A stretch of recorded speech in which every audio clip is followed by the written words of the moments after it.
राम राम जय जय जय राम, राम राम जय जय जय राम।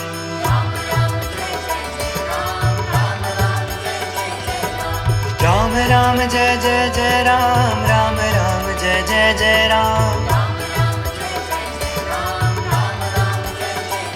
राम जय जय जय राम, राम राम जय जय जय राम।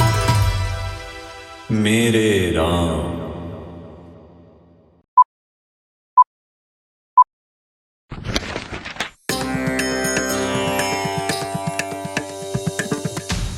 बोलिए सियावर रामचंद्र जी की जय। राम राम। सबसे पहले मैं आप सब लोगों को बहुत साधुवाद कहना चाहूँगा कि आप इतनी रुचि दिखा रहे हैं। हालांकि बहुत थोड़े से लोग दिखा रहे हैं। यही मैं कोई ज्योतिषी उपाय बताऊं तो 30-35 हज़ार लोग रुचि दिखाते हैं, लेकिन जितने भी लोग हैं अच्छा है। और आप इस चीज़ को फैलाने की भी कोशिश करें। समस्या ये है कि हम लोग जो अच्छी बातें होती हैं उनका प्रचार कम करते हैं, तो प्रचार भी करें। कोई सुने ना सुने उससे हमारा मतलब नहीं। हम कभी भी कन्विंस करने के लिए काम नहीं करें। मैं तो कभी नहीं करता, मैं सिर्फ बताता हूँ और उसमें आगे प्रभु इच्छा। वो किसको कन्विंस करते हैं, किसकी बुद्धि में वह चीज़ डालते हैं नहीं डालते हैं, ये वो जाने। तो आपका कार्य है लगातार जितनी अच्छी चीज़ें हैं अपनी धर्म संस्कृति के बारे में उसको बढ़ाते रहिए। कुछ लोग बहुत प्रसन्न होंगे, कुछ नहीं बोलेंगे, कुछ आलोचना करेंगे, कुछ मेरी आलोचना करेंगे।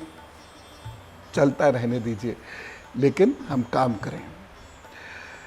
जो शास्त्र को समझने के लिए आवश्यक कुछ एक चीज़ें हैं, अब वो समय आ गया है मैं आपको बताऊं। पहली चीज़ तो यह है संस्कृत का ज्ञान, लेकिन वह सबको नहीं हो सकता। मुझे भी बहुत ज़्यादा नहीं है। बस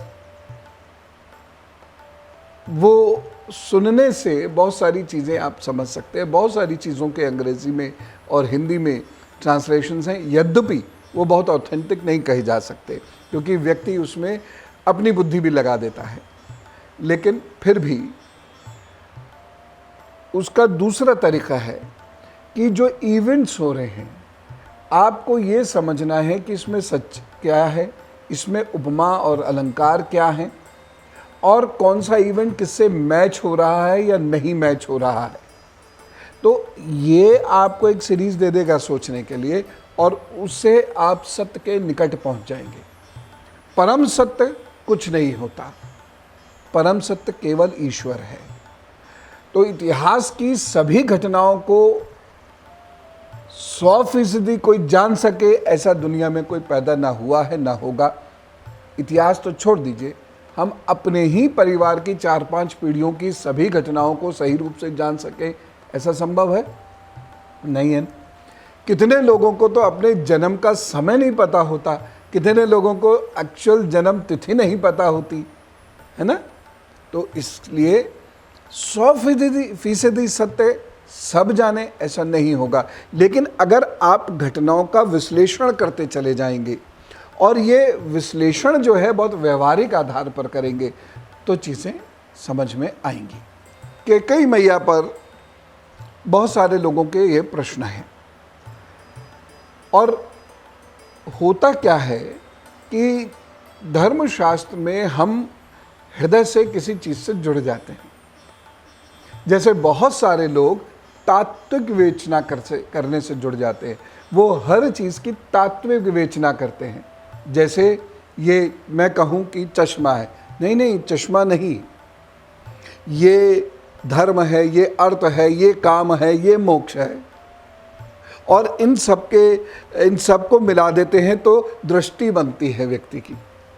ये विवेचना हो गई, एक दार्शनिक विवेचना हो गई, ठीक। लेकिन है तो ये चश्मा ही। तो मैं इसे कहूँगा चश्मा। दार्शनिक विवेचना से धर्म अर्थ काम मोक्ष वगैरह कुछ भी निकाल दिया जा सकता है, लेकिन उससे काम नहीं चलता, क्योंकि उससे आप किसी कॉन्क्लूजन पर पहुंचे नहीं सकते, किसी घटना की विवेचना कर ही नहीं सकते, और उससे इतिहास समझ में नहीं आएगा, उससे भाव समझ में आएगा। तो भाव से पहले इतिहास समझ लीजिए, नहीं तो भाव गलत समझ में आएगा।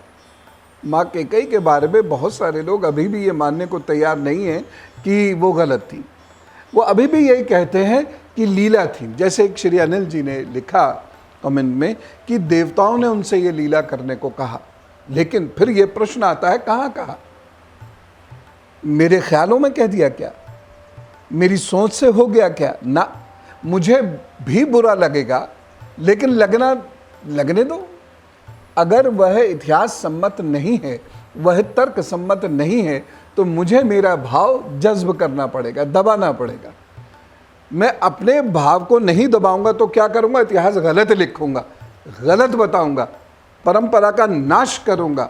और परंपरा का नाश करना मतलब पाप अर्जन करना।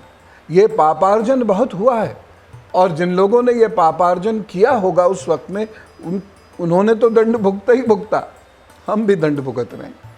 तो देवताओं ने कब कहा ये स्पष्ट होना चाहिए कि माँ कैकेयी से कब कहा कि आप ये लीला कीजिए, और फिर आप घटनाओं को जोड़िए। अगर कोई लीला करेगा तो फिर कष्ट क्यों सहेगा? आगे मैं आपको ये बताऊंगा कि एक दिन तो गुस्सा, क्योंकि आज जो मैं बात कर रहा हूं उसमें ये वर्णन आएगा। एक वह व्यक्ति जो इंद्रजीत है, यानी भगवान श्री राम, वह भी जब एक स्थिति में ऐसी आते हैं तो माँ कैकेयी के ऊपर वो भी भट पड़ते हैं। आज वो स्थिति आ रही है। तो लक्ष्मण जी, दशरथ जी, भरत जी, इनका तो स्पष्ट हमें मिल ही गया उदाहरण। तो अगर वो लीला कर रही होती तो क्या वो खुद को नहीं बताती, मंथरा को नहीं बताती, किसी को तो बताती? और इतनी ताड़ना क्यों सहती? इस लीला का अर्थ क्या है? आखिर कोई भी देखे, कोई भी चीज़ है, मेरा आपका जन्म भी हुआ है तो ये उद्देश्य के लिए हुआ है, एक हेतु के लिए हुआ है। इस पृथ्वी का भी जन्म हुआ है तो ये हेतु के लिए हुआ है। सृष्टि में कोई भी कार्य अकारण नहीं होता।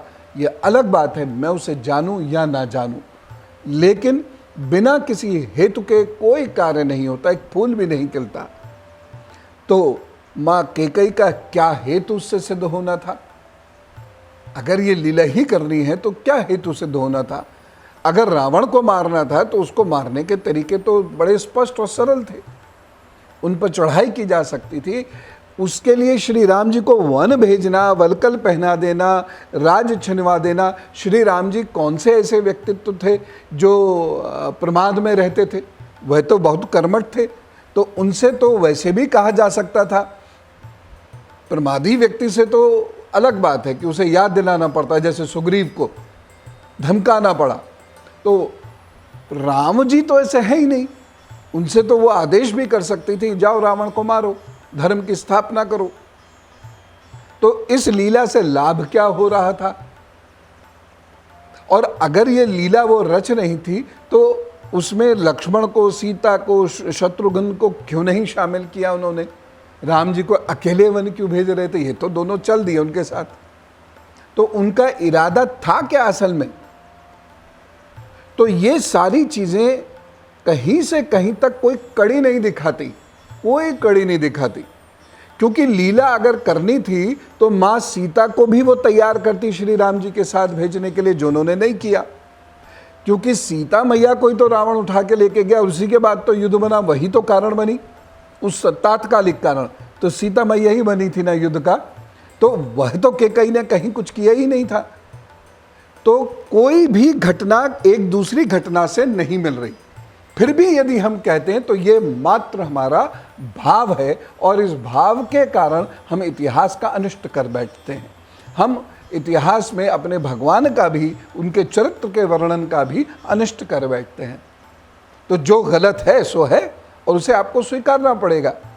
हम क्या करते हैं, जिससे हमारा दिल मिल जाता है, जिससे हम भक्ति या भाव रूप से जुड़ जाते हैं, उसे गलत नहीं कह सकते या उसे गलत नहीं मानेंगे, या उनकी हर बात को सही करने के लिए कुछ भी करेंगे। यहाँ तक कि अगर हमें क्षेपक और विक्षिप्त भी करना पड़े तो कर देंगे। कोई कथा ज़बरदस्ती भी उसमें लगानी पड़े तो वह लगा बैठेंगे, और उससे नुकसान होता है, साहित्य का भी उससे नुकसान होता है, इतिहास का भी। मैं कुछ आज ऐसी बातें कहूँगा जो ऋषि वाल्मीकि कहते हैं, और हम हर चीज़ को ज़बरदस्ती ब्यूटीफुल नहीं बना सकते, ज़बरदस्ती कुरूप को रूप में कन्वर्ट नहीं कर सकते। किसी का नाम कुरूपा है तो हम ज़बरदस्ती उसे रूपा नहीं कह सकते। हर संस्कृति में कुछ ना कुछ समस्या है। अब देखिए ना, एक पत्नी वो जिसने अपने पति को कहीं का नहीं छोड़ा, और एक पत्नी वो जिसने अपने पति को किसी हाल में नहीं छोड़ा। युग तो एक ही है। तो पत्नी धर्म भारत में सबसे बढ़िया था, और आज तक एक भी उदाहरण नहीं मिलता कि पत्नी ने धोखा दिया हो, तो ये कहना तो गलत हुआ ना। तो जब कोई आप पर अटैक करेगा, देखिए मैं जो ये 14 बिंदु आपके सामने रख रहा हूँ 14 दिनों में, इसके पीछे सबसे महत्वपूर्ण बात क्या है कि आपके पास रामायण समझने का ठोस आधार हो, जिससे कल को कोई भी व्यक्ति पॉइंट आउट करे आपकी संस्कृति पर, तो आप अपनी संस्कृति की रक्षा कर सकें। आपके पास वह फिलॉसफी हो, आपके पास वह तर्क हो, आपके पास वो घटनाओं का खजाना हो। ठीक है ना? तो इस तरीके से आपको अपने साहित्य को, अपने इतिहास को, अपने धर्म को समझना चाहिए। ठीक है ना? आगे बढ़ते हैं। श्री राम, माँ सीता, भैया लक्ष्मण ये चले जा रहे हैं, और ये शर्भंग ऋषि के आश्रम पर जाना चाहते हैं। लेकिन बीच में एक राक्षस आ जाता है, विराध। विराध ने सीता जी पर आक्रमण कर दिया और सीता जी को लगभग हर ही लिया। ये माना जा सकता है प्रथम प्रयास मैया सीता के अपहरण का या हरण का। जब श्री राम जी देखते हैं कि विराध ने किस तरीके से माँ सीता को जकड़ लिया है, तो वो एक वाक्य बोलते हैं लक्ष्मण से, यह सुनने वाला है, जो बात मैंने अभी आपसे कही ये उसको सिद्ध करेगा। प्रभु श्री राम मैया सीता को जरा सा भी कष्ट में देखते थे तो बहुत दुखी हो जाते थे, और दुख में भरकर वो कह रहे हैं लक्ष्मण से, अत्यंत सुख में पली हुई यशस्विनी राजकुमारी सीता की यह अवस्था, हाय कितने कष्ट की बात है। इसके आगे सुनने वाली बात है साहब, जो मैंने अभी कैकेयी की बात की है, यह उसे स्पष्ट कर रही है चीज। मन से कुछ मत कहिए। प्रभु श्री राम कहते हैं, लक्ष्मण वन में हमारे लिए जिस दुख की प्राप्ति कैकेयी को अभीष्ट थी, यानी जिस कष्ट को हम सह रहे हैं यही तो कैकेयी चाहती थी, और जो कुछ उसे प्रिय था, जिसके लिए उसने वर मांगे थे, वह आज ही शीघ्रता पूर्वक सिद्ध हो गया। और सुनिए, तभी तो वह दूरदर्शनी कैकेयी, फार साइटेडनेस, दूरदर्शनी कैकेयी अपने पुत्र के लिए केवल राज्य लेकर नहीं संतुष्ट हुई थी। कितनी गहरी बात और कितने क्रोध में कह रहे हैं ये श्री राम जी, कि जो भी कैकेयी चाहती थी सिद्ध हो तो गया। सीता को हर रहा है विराध, सीता है कष्ट में, इसीलिए कैकेयी ने 2 वर मांगे हैं। ये राम जी लक्ष्मण जी से उस दुख के वशभूत कह रहे हैं, और ये लॉजिक है। उन्होंने एक वर क्या मांगा कि भरत को राजगद्दी दी जाए, और दूसरा वर क्या मांगा, श्री राम को 14 वर्ष का वनवास दिया जाए। 14 वर्ष का वनवास क्यों दिया जाए ये मैं आपको पिछली कक्षा में बता चुका हूं।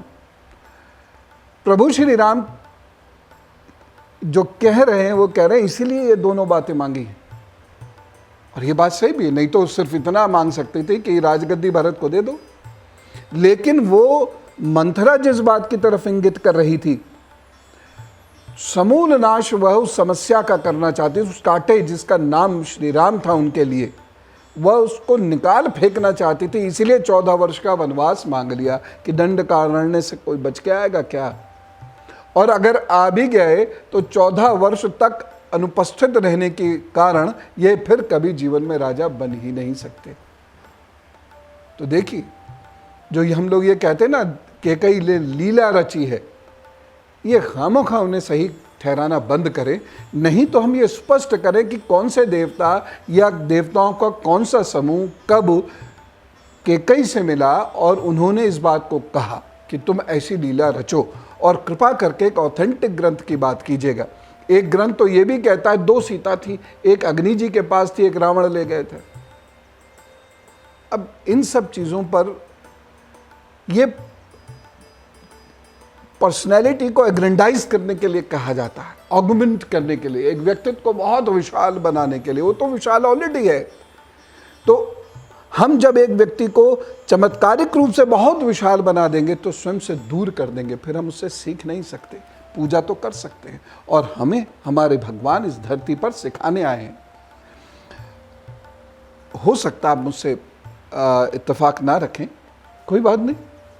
आगे जो मुझे यहाँ दिख रहा है, खैर विराट मारा गया है और उसके बाद श्री राम जी, श्री लक्ष्मण जी, माँ सीता जी शर्मंग ऋषि के आश्रम पर पहुँचती हैं। वहाँ पर इंद्र खड़े हुए हैं, वहाँ इंद्र हैं और वहाँ उनका रथ खड़ा हुआ है, इंद्र का रथ खड़ा हुआ है। इस रथ का वर्णन अभी कर दूं। यही रथ जो है ना, शायद भगवान श्री राम के लिए इंद्र ने आगे भेजा था युद्ध के समय। लेकिन जब मैं इस रथ के बारे में पढ़ रहा था, वर्षों पूर्व की बात है, तो इस रथ का वर्णन सुन के कुछ अजीब सा लगा मुझे। आपको मैं वो वर्णन सुनाता हूं। उनका रथ आकाश में खड़ा था और उसमें हरे रंग के घोड़े जुते हुए थे। आकाश में वह अद्भुत रथ तो देखो, ये श्री राम जी कह रहे हैं लक्ष्मण से, आकाश में वह अद्भुत रथ तो देखो, उससे तेज की लपटें निकल रही हैं, वह सूर्य के समान तप रहा है, शोभा मानो मूर्तिमती होकर उसकी सेवा करती है। ये रथ कोई और चीज़ तो नहीं। ज़रा सोचिए, मैं कहाँ सोच रहा हूँ? क्या आप मुझे पकड़ पा रहे हैं? मैं कहाँ सोच रहा हूँ? क्या आप समझ पा रहे हैं मैं कहाँ सोच रहा हूँ, मैं कहाँ इंडिकेशन दे रहा हूँ? अच्छा, कमेंट बॉक्स में लिखिएगा। उसके बाद शर्मंग मुनि जी से मिले और एक बहुत महत्वपूर्ण बात है यहाँ नॉलेज के लिए, वहाँ उनसे ऋषियों के समुदाय मिलने आए। ऋषियों के अनेक समुदाय हैं और उन समुदायों के नाम हैं, वो उनके तप और लक्ष्य पर आधारित है। यहाँ जो उनसे मिलने आए हैं वह 21 समुदाय आए हैं मिलने, जैसे वैशानक, वैखानस, ये कैसे हैं? ब्रह्मा जी के नख से उत्पन्न, ठीक है ना। दूसरा है वालखिल्य, ये कौन है? ब्रह्मा जी के रोम से उत्पन्न। ब्रह्मा जी को हम क्या मानते हैं? ज्ञान का देवता, ज्ञान, ऐसे ईश्वर जिन्होंने सृष्टि में ज्ञान दिया है। इसलिए समस्त ब्रह्म को जानने वाले लोग ब्रह्मा जी के मानस पुत्र, शरीर के पुत्र नहीं है, विचार के पुत्र या विचारधारा के पुत्र, ऐसा समझ लीजिए। संप्रक्षाल, ये तीसरा, जो अपने बर्तन स्वयं साफ करते हैं, ठीक है ना, और सारा खाना एक ही बार में खाते हैं, बचाकर नहीं रखते हैं। जब खाना होता है तभी पकाते हैं, फिर पकाया हुआ खाते हैं और खाने के बाद अपने बर्तन साफ करके रख देते हैं। समस्त बर्तन, जरा सा भी भोजन पदार्थ नहीं बचता उनमें। सुनिए, बड़ा आनंददायक है। मरीचिप, मरीचिप कौन होते हैं? जो खाते कुछ नहीं है, ये केवल सूर्य और चंद्रमा की किरणों से अपने शरीर को पालते हैं। ये योग का सिद्धांत है। आज भी ऐसे एक दो लोग हैं उनमें से एक को तो श्री गुप्ता जी हैं, उनसे एक क्षणिक भेंट भी हुई, कुछ भी नहीं खाते, सूर्य किरण चिकित्सा भी करते हैं वो, सूर्य किरण चिकित्सा, तो वह उसी का पान करते हैं और उन्हें भूख भी नहीं लगती। ऐसे लोग आज भी हैं। इसलिए मैं आपसे कहता हूँ, ऐसा मत समझिए कि 1,500-2,000 साल पहले ही ऋषि हुआ करते थे। वो भी ऐसा ही जीवन बिताते थे, बस थोड़ी तक टेक्नोलॉजी कम थी उस वक्त, वन कृषि ज़्यादा था उस वक्त।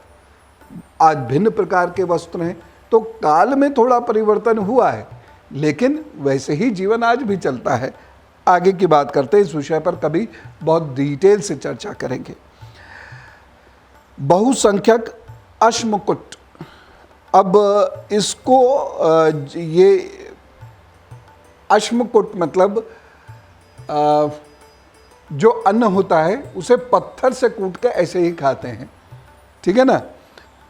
ये कच्चा अन्न खाते, कच्चे अन्न को पत्थर से कूट लेते हैं और वही जल के साथ ये लेते हैं। एक है पत्र आहार, ये तो स्पष्ट हुए, पत्तों का आहार करने वाले। दंतो लूखली, ये कौन है? दांत से ये ऐसे चबा देते चीज़, इनके दांत बहुत मजबूत होते हैं, तो दांतों से ही उखल का काम लेते हैं, है ना। भिन्न भिन्न प्रकार के हैं और बड़े इंटरेस्टिंग है ये। उन्मज्जक, ये क्या है? पानी में यहाँ तक बैठ जाते हैं और फिर तप करते हैं, ठीक है ना। कटी स्नान, कटी तप, ये तो बहुत लोगों ने सुना ही होगा। ये जो होते हैं उन्मज्जक, ये यहाँ तक, ये जो कंठ, ये जो टेटुआ होता है ना, यहाँ तक जल में उसको डुबो जाते हैं और मंत्र जप करते हुए तप करते हैं। उसके बाद आता है गात्रशय, ये अपनी भुजाओं पर ही सोते हैं, ऐसे आज भी लोग होते हैं। मैं बहुत वर्ष पूर्व ऐसे एक ऋषि से, एक संत से मिला था, नासिक के रास्ते, मध्य प्रदेश से नासिक के रास्ते में, जबलपुर का आउटस्कर्ट आ गया था लगभग। वहाँ पे वो एक आश्रम है, छोटा सा मंदिर भी था, वो आश्रम भी था, और वहाँ मुझे इतना ध्यान है कि रेलवे लाइन निकलती थी वहाँ से। अब पता नहीं मुझे, ये बहुत पुरानी बात मैं आपको बता रहा हूँ। तो एक वहाँ पर एक थे, वो अपने वो किसी बिस्तर का प्रयोग नहीं करते थे, अपनी बाजुओं पे ही लेटते थे। और वहीं पर एक ऐसे भी ऋषि हैं या थे, मुझे नहीं पता अभी देह में हैं कि नहीं, जो बैठते ही नहीं थे और हर वक्त रामायण का पाठ करते रहते थे। बैठते ही नहीं थे, कई वर्षों से बैठे ही नहीं थे। एक कपड़े का झूला सा बना हुआ था टहनियों पर, और उसी पर खड़े थे और खड़े ही खड़े सो जाते थे। अद्भुत तपस्वी हैं आज भी, बस हमसे वो बहुत जुड़ते नहीं हैं। दरअसल वो क्या नहीं जुड़ते, एक संत तो हमेशा जुड़ने के लिए तैयार रहता है। हम ही इतने खुड़पेची हो गए हैं ना कि संत को, साधु को समझते नहीं, उसकी मनोवृत्ति को, उसके भाव को हम अपने से तोलते हैं। इसीलिए जो है हम उससे दूर हो जाते हैं, फिर वो हमसे दूर होता चला जाता है। खैर, उसके बाद अशय, मतलब जो बिस्तर पे नहीं सोते हैं, शैया पे नहीं सोते हैं। एक है अनवकाशिक, सत्कर्म में लगातार लगे रहते हैं और ये कभी छुट्टी नहीं लेते, कभी कोई इनका अवकाश नहीं होता। जब तक शरीर में प्राण है ये अवकाश नहीं लेंगे, या जब तक शरीर में लेश मात्र भी चेष्टाएं हैं तब तक ये अवकाश नहीं लेंगे। लगातार ये काम करते रहते हैं, इसलिए इनको बोलते हैं अनवकाशिक। अनअवकाशिक यानी अवकाश नहीं लेने वाले। उसके बाद है सलिलाहार, जो केवल जल पीते हैं पूरे जीवन, ये केवल जल ही पीते हैं। इनका भी एक और आगे है, वायुभक्ष समुदाय है, ये केवल हवाई लेते हैं, ये जल भी नहीं पीते हैं। उसके बाद है आकाश निलय, ये आकाश को ही अपना घर उसको ही अपनी छत मानते हैं और सदैव खुले आकाश में ही रहते हैं। जब बहुत परेशानी कोई होती है तो ये प्रकृति निर्मित किसी स्थान पर जा सकते हैं, लेकिन घर आदि में नहीं जाते, कृत्रिम स्थान नहीं, जैसे गुफा में चले जाएंगे, पेड़ के नीचे बैठ जाएंगे। लेकिन वह आप उन्हें लाख बुलाते रहिए कि धूप हो रही है, बारिश हो रही है, घर आ जाइए, वो नहीं आएंगे। उसके बाद एक होते हैं स्थंडलशायी, ये जो यज्ञ वेदी होते हैं ना, उस पर ही सोते हैं।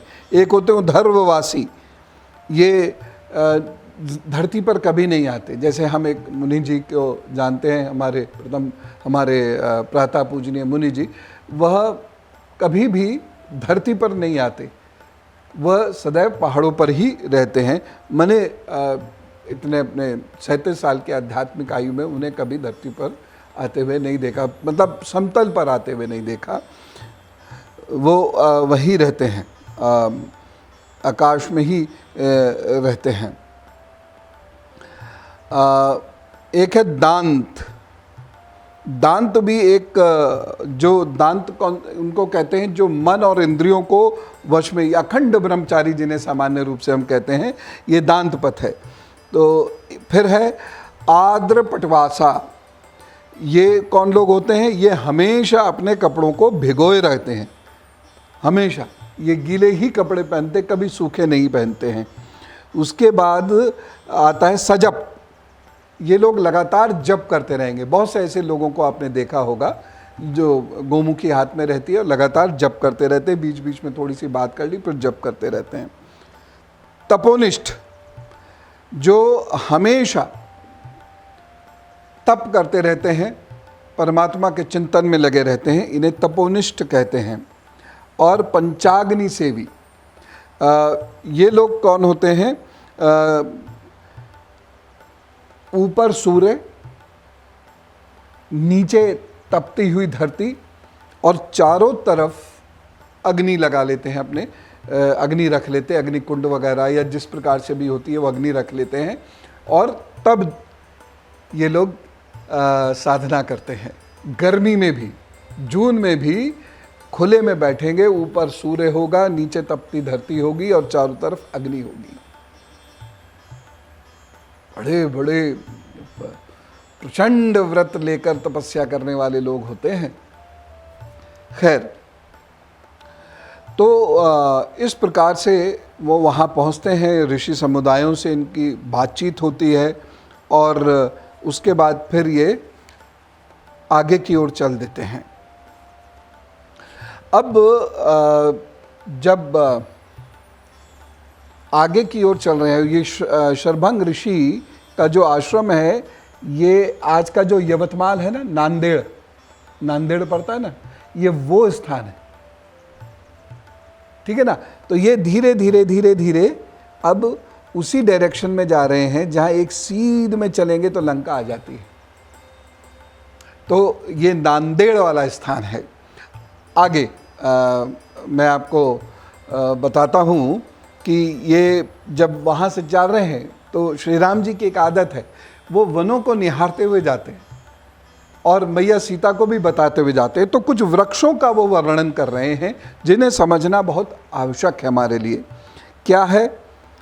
जल कदम्ब, कटहल, साखू, अशोक, तिनिश, चिरिबिल्ल मतलब बेल का पेड़, महुआ, तेंदू, इस प्रकार के वृक्षों का ये वर्णन कर रहे हैं। इसको समझना बहुत ज़रूरी है, इसको समझना बहुत ज़रूरी है, क्योंकि एक तो हमें वैसे भी जानकारी होनी चाहिए कि उस युग में कौन कौन से फूल होते थे, कौन कौन से वृक्ष होते थे।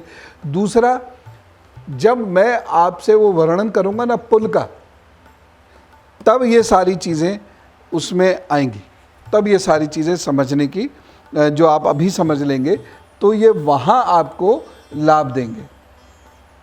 अब धीरे धीरे धीरे धीरे ये किधर चल रहे हैं? नासिक की ओर चल रहे हैं, क्योंकि किससे मिलना है? अगस्त ऋषि से मिलना है।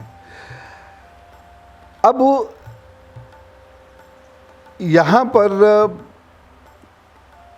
अगस्त ऋषि से पहले उनके भाई का आश्रम है और उसके बाद अगस्त ऋषि का आश्रम है।